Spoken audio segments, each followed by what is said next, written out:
Hello, everybody. I can't see you, but hello. This is called An Angry Black Woman's Rant on the Future of STEM Education for a reason, so bear with me.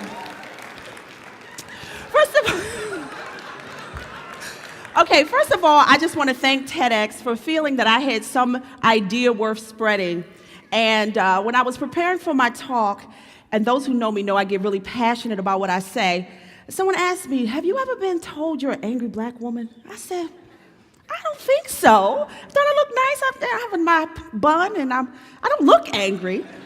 So I really sat and I thought about, well, that's a perception people have of us. Those of us who make it despite the odds, sometimes we come off a little angry. So I just want you to humor me. If you hear that, just forgive me. So I want to put that up front.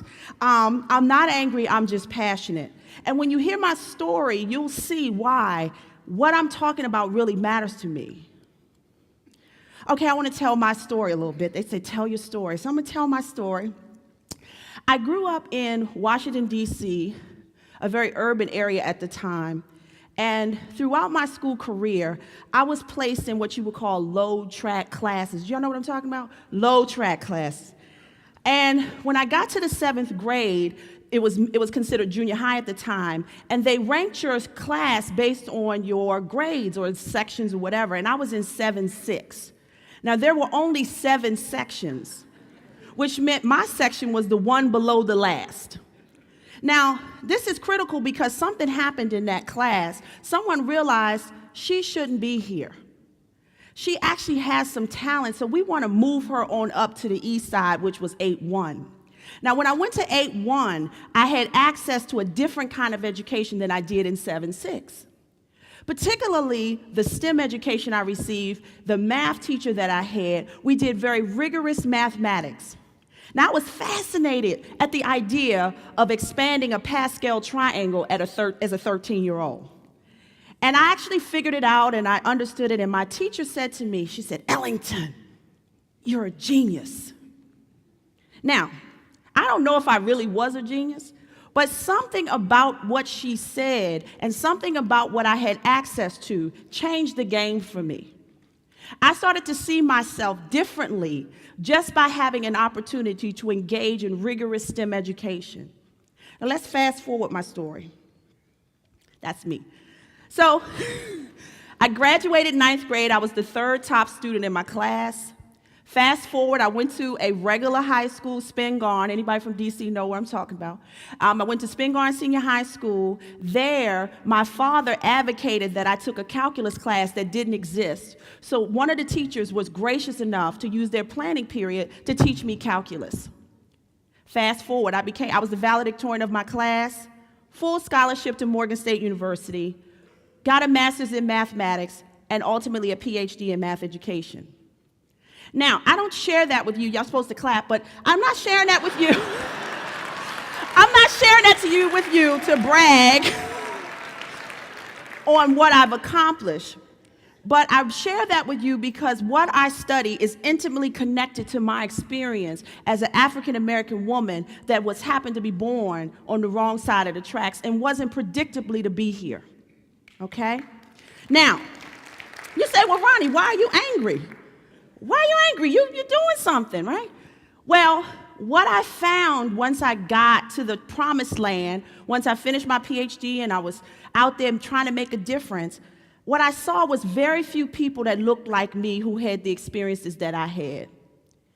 And when I talked to people about transforming STEM education, most of them could not relate to the experiences of a little black girl that grew up in the basement who is now here. Now, I say that with humility, but there's something about having people of diverse backgrounds at the table that actually makes the difference. I also was curious, why was I considered special? People would say, wow, you have an English accent. You do math, really? And I said, well, what are you talking about? You went from DC, Spingarn? So I was trying to figure out, well, why am I special? And what I realized is that there was a perception of STEM disciplines that they were hard and that only the special could make it. And it became my life's work. Even though I'm young, y'all supposed to say, oh, her life's work? it became my life's work to answer this question. What factors impact marginalized, and I use marginalized as code word for poor, brown, red, black, urban, whatever you want to call it, but those of us who normally are not in these disciplines, to persist and succeed in these disciplines and careers? That became the question that drove much of my work up to this point. So my research considers, I first started my dissertation, I looked at the experiences of students who did well in math as math majors, and they gave me some interesting insights on the things that they felt made the difference. Also, I looked at not just school practices, but also sociocultural practices that shape student success in math and STEM disciplines. My most recent work is on interdisciplinary and transdisciplinary learning experiences, because we believe that if you're solving a real STEM problem, you cannot do it in a silo. You must understand cross-disciplinary applications of ideas. So, like Roni, so what? Well, what I came up with was what I call an inclusive framework for STEM education. Now, what these students taught me was that a lot of things were happening in their lives that had them become STEM majors, do well, etc. But I think these things should be made explicit when we're teaching. Like, it shouldn't just be an ad hoc thing. We should be deliberate about these different factors. The first one, and the most important one, is that as STEM folks, anybody out there who does STEM work, no, we are so focused on content. Sometimes we lose the people for the content. I tell people I don't teach math, I teach students mathematics. The key is students. So when we're talking about transforming STEM education, we first have to think about how do our practices support STEM identity and agency? How do we empower students to pursue hard subjects, even when things get rough? So there's some ideas I have about that. The next piece is one of my favorite pieces. I think teachers are the saviors of the world. And I don't necessarily think they're treated that way. I believe that in order for us to have a transformative model of STEM education, teachers need to be more than content experts. They must be what I call agents of change. They must see themselves as viable vehicles for students' lives to change. And we must train them on what that takes. They are more than people that know math and science. They are people that will change lives. Okay? The next piece is one of my other favorites, is utilizing community, social, and cultural capital. What I found in my research is that when people go into so-called impoverished, marginalized neighborhoods, they feel as if they're giving them capital versus utilizing the capital that already exists. So we have to be deliberate about saying, okay, these communities have something to contribute to our students' progression through the STEM pipeline. And I think we should be diligent about finding out what that is and utilizing it. And then the last piece, which I also value, is innovative school-based practices. And you've heard some of those here. The robotics, the real-world applications, having students have access to internships. We need to think outside the book and start thinking about what are the kinds of practices and programs and curricula that really do foster the rest of these.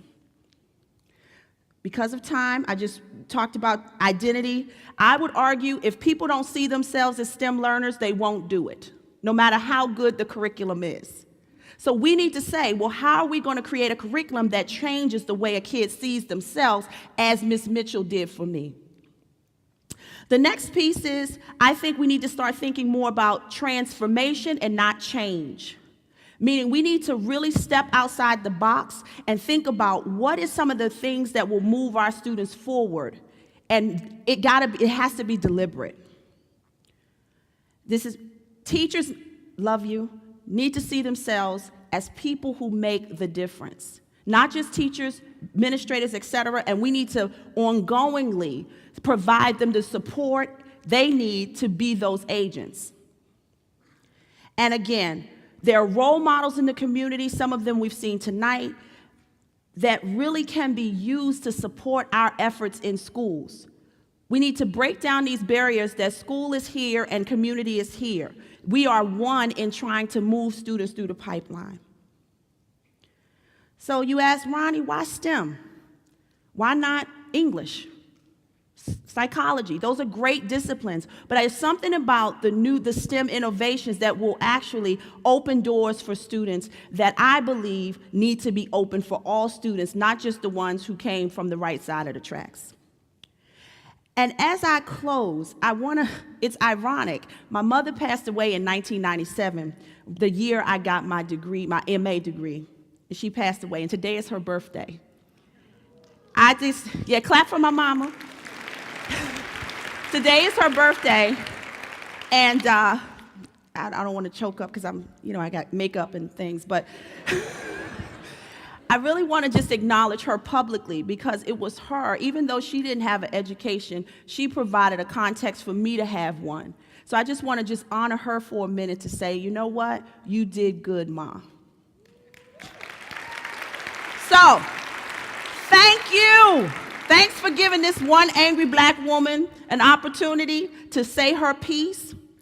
It's really not anger. It really is that when I see that table that I showed you, I want to see all kinds of people with all kinds of backgrounds being the innovators for tomorrow. Thank you.